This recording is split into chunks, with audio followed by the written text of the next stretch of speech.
Hello, welcome student.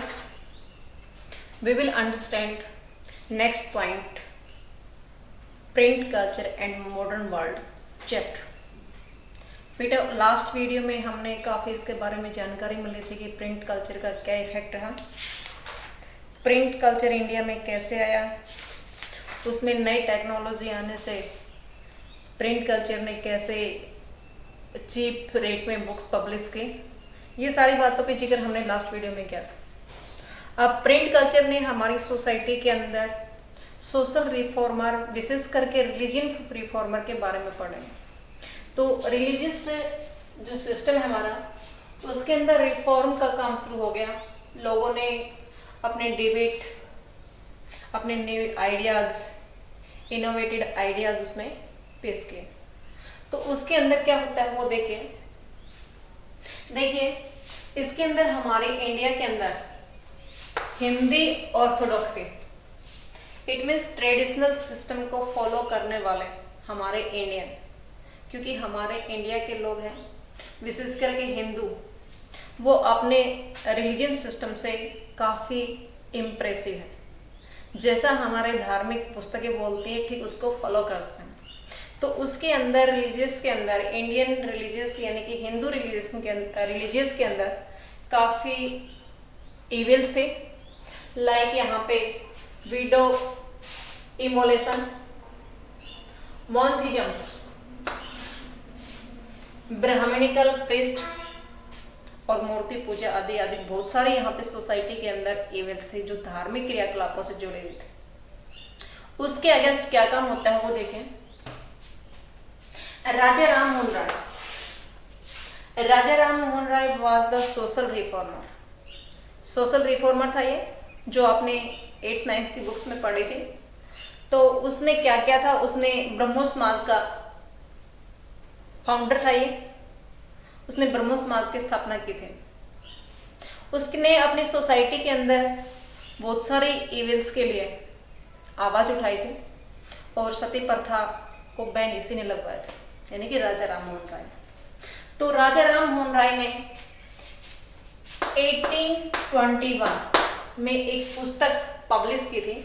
उस पुस्तक का नाम था संवाद कौमुदी।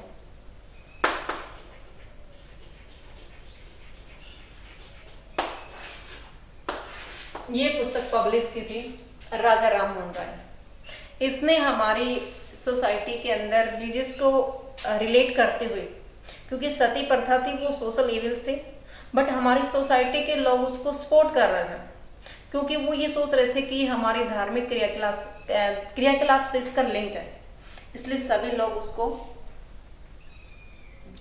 उसका सिस्टम को, लोगों को यानी कि वीडियो को एक तरह से जिंदा जला देने का प्रचलन हमारी सोसाइटी में था। तो ये संवाद कौमुदी जो पुस्तक उन्होंने पब्लिश की थी, उसी का अपोज हमारे हिंदी ऑर्थोडॉक्सी ने किया। Hindi orthodoxy and it means Hindu orthodoxy, जो हमारी सोसाइटी के अंदर, जो हिंदी की बजाय हम इसको हिंदू बोल सकते हैं, क्योंकि हिंदी तो लैंग्वेज कहा जाता है, बट हिंदू हमारे हिंदू रिलीजियस से है। हिंदू ऑर्थोडॉक्सी ने इस संवाद कौमुदी पुस्तक का अपोज करने के लिए उन्होंने एक नई पुस्तक पब्लिश की। उस पुस्तक का नाम था समाचार चंद्रिका। समाचार चंद्रिका को पब्लिश करने वाले कौन थे? हिंदू ऑर्थोडॉक्सी। वो लोग जो विडो इमोलेशंस या फिर ये कहें कि दूसरी समाज की इविल्स थी उसको फॉलो करवाने वाले थे, क्योंकि राजा राम मोहन राय की संवाद कौमुदी जो पुस्तक थी उसके अंदर सोशल इविल्स को या रिलीजियस इविल्स को दूर करने के लिए प्लान किया गया। It's okay. नेक्स्ट हमारे पास पार्सियन या फारसी जो आप बोलते हैं, जो हमारे इंडिया के लोग हैं पारसी, क्योंकि हमारे India has a different religious people. इसके अंदर पारसी भी हैं, हिंदू भी हैं, क्रिश्चियन भी हैं, मुसलमान भी हैं और डिफरेंट टाइप्स के यहाँ पे आप लोगों को अलग अलग धर्म के मानने वाले लोग मिल जाएंगे।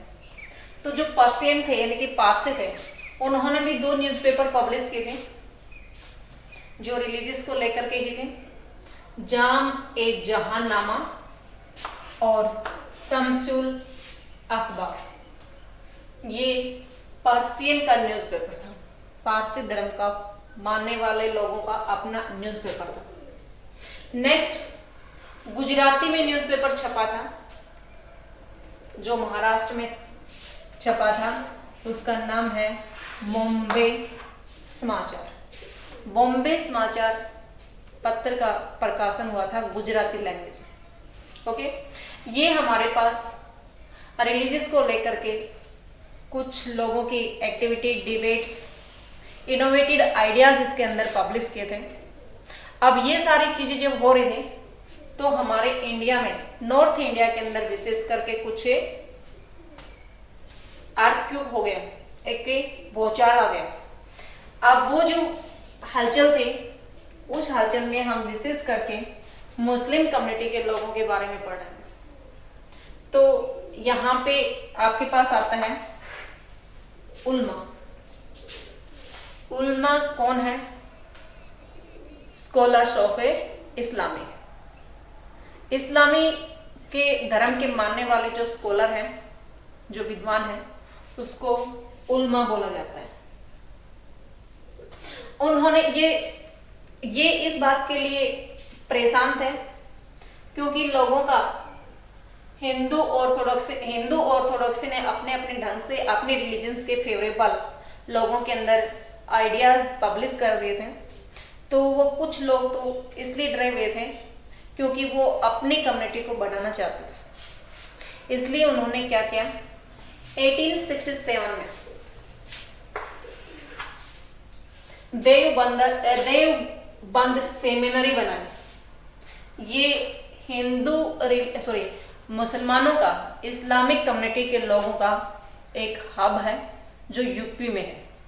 वहां पे मुसलमान लोगों का अपना फतवे जारी करते हैं, वहां से उनके रूल रेगुलेशन बना करके लोगों के सामने पब्लिश किए जाते हैं।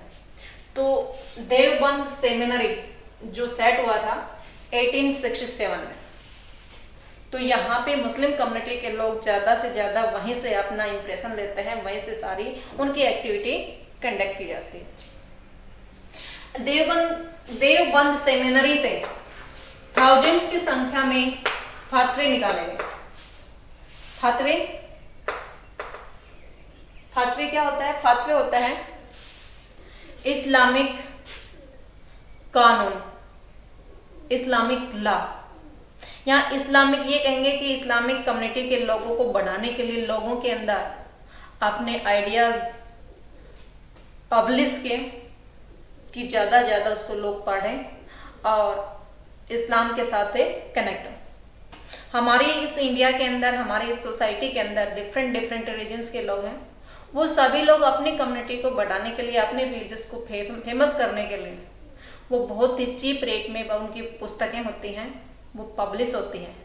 आप देखेंगे जो भी हमारे पास रिलीजियस बुक होती है वो बहुत कम कॉस्ट में हमें परचेज करने के लिए मिल जाती है।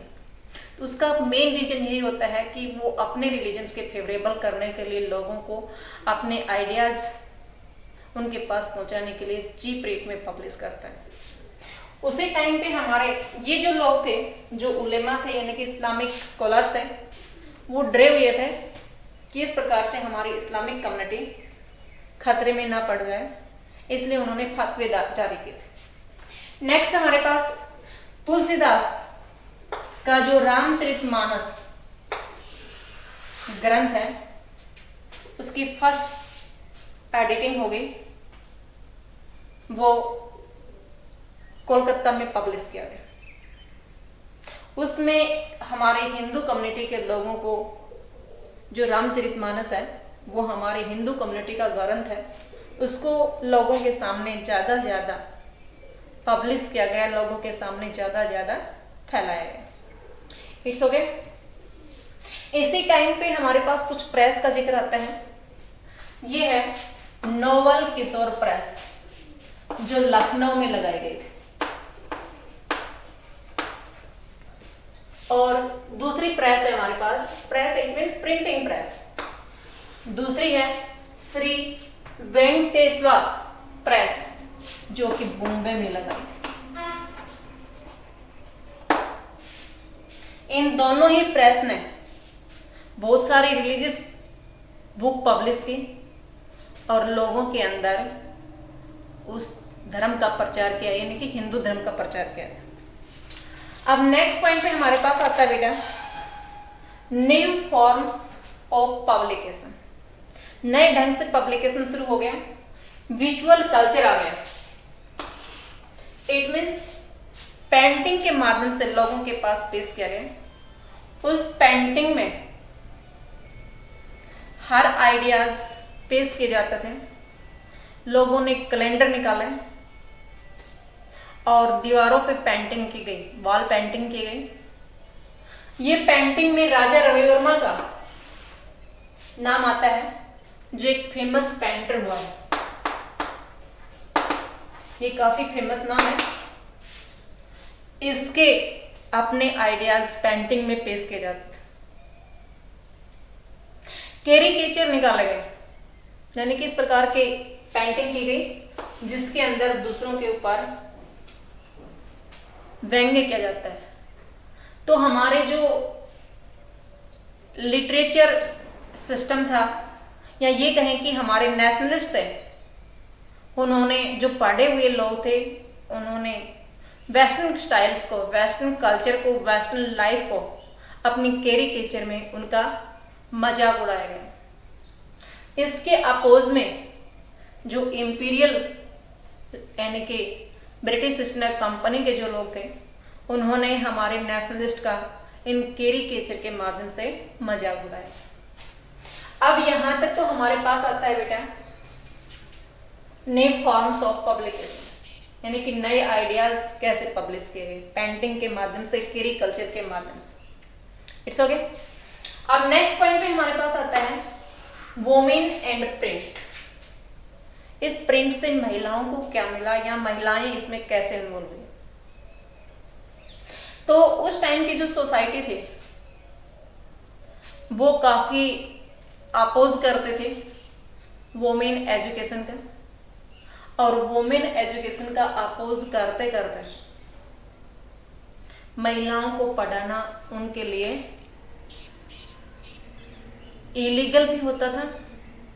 सोसाइटी उसका काफी अपोज भी करते थे। यहां पे उन लोगों की ये थिंकिंग थी कि जो लड़की पढ़ जाती है वो जल्दी विडो हो जाती है, इसलिए पढ़ी हुई लड़की के साथ कोई शादी करने के लिए तैयार नहीं था। जो मुस्लिम कम्युनिटी के लोग थे, इस्लामिक कम्युनिटी के लोग थे, वो केवल कुरान पढ़ने के लिए ही महिलाओं को मोटिवेट करते थे।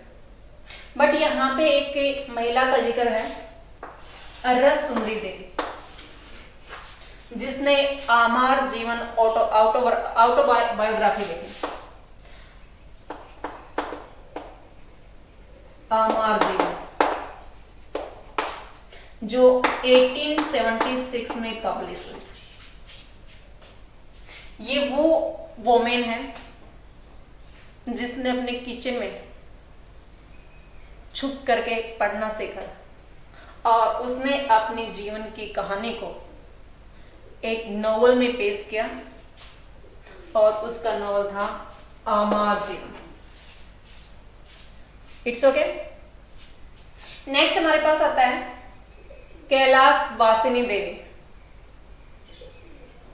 इसने भी अपनी पब्लिकेशन में हमारे इंडिया की वोमेन्स की क्रिटिकल पोजीशन को शो किया। एक वोमेन अपने घर में एक हाउसवाइफ के रूप में किस प्रकार से अनजस्ट ट्रीट होती है, अनजस्टिक ट्रीट होती है। अनजस्टिक ट्रीट मीन्स उसके साथ कैसे अन्याय होता है, वो कैसे इग्नोरेंट होती है, वो सभी की अपनी ड्यूटीज है, वो सभी के प्रति अपनी ड्यूटीज को फॉलो करते हैं, बट दूसरे लोग उसके साथ में कैसा बिहेव करते हैं, उन सभी के बारे में जिक्र कैलाश वासिनी देवी ने अपने पब्लिकेशन में किया। नेक्स्ट हमारे पास आता है ताराबाई शिंदे एंड पंडिता रमाबाई। ये दोनों ही वोमेन्स ने हमारी हाई सोसाइटी के महिलाओं के बारे में, उसकी क्रिटिकल पोजीशन के बारे में वर्णन किया है कि एक हाई सोसाइटी की जो वोमेन है उसको शो पीस यानी कि दिखावे के लिए उसको रखा जाता है और उसकी जो जीवन है वो कैसा एक शोपीस के रूप में, इट मीन्स केवल एक दिखावे के रूप में रह जाता है। इस प्रकार की उसकी जो हालात है, उसकी जो सिचुएशन थी उसके बारे में शो किया था। एक तमिल नोवेल लिखने वाली महिला थी जिसने बताया है कि without education my life was very short, या my life is a short world. बहुत छोटी दुनिया है उसकी, और जब एजुकेशन लेती है तो उसके बाद में आधे से ज्यादा हैप्पीनेस उस एजुकेशन से आती है। इस प्रकार से उसने अपने तमिल नोवेल में उसने जिक्र किया है एजुकेशन का। आगे जो पंजाब हमारे पास है, पंजाब के अंदर राम चड्ढा ने अपनी बेस्ट सेलिंग या फास्ट सेलिंग कह सकते हैं, सबसे बेस्ट उसकी जो प्रिंटिंग की हुई, पब्लिश की हुई पुस्तक थी वो थी स्त्री धर्म विचार। स्त्री धर्म विचार में एक महिलाओं के लिए क्वालिटीफुल लाइफ जीने के लिए, एक अच्छी महिला की क्वालिटी कैसे उसके अंदर आए, एक बेटर महिला एक कैसे बने, इस सभी के बारे में जिक्र उसने स्त्री धर्म विचार जो पब्लिश की हुई बुक थी उसके अंदर दिखाया। नेक्स्ट यही पंजाब के अंदर खालसा जो पंजाबी होते हैं उनका ट्रस्ट है खालसा। तो खालसा ट्रैक्ट सोसाइटी ने चीफ बुकलेट पब्लिश की, उसके अंदर धार्मिक विचारों को शो किया गया, पब्लिश किया गया। इस प्रकार से हम देखेंगे कि इस प्रिंट कल्चर में रिलीजियस के अंदर काफी हलचल, काफी मूवमेंट हुआ। इन्हीं प्रिंट कल्चर ने हमारी सोसाइटी के अंदर विडो रीमैरिज और विडो की क्रिटिकल पोजीशन, यहाँ तक कि कुछ लोगों ने नेशनलिस्ट मूवमेंट भी इन्हीं प्रिंट कल्चर के माध्यम से ही लोगों के अंदर एक इनोवेटेड आइडियाज पेश करके उनको गैदरिंग में करने का काम किया। तो ये प्रिंट कल्चर हमारी सोसाइटी के अंदर काफी इफेक्ट लेकर के आया। It's okay.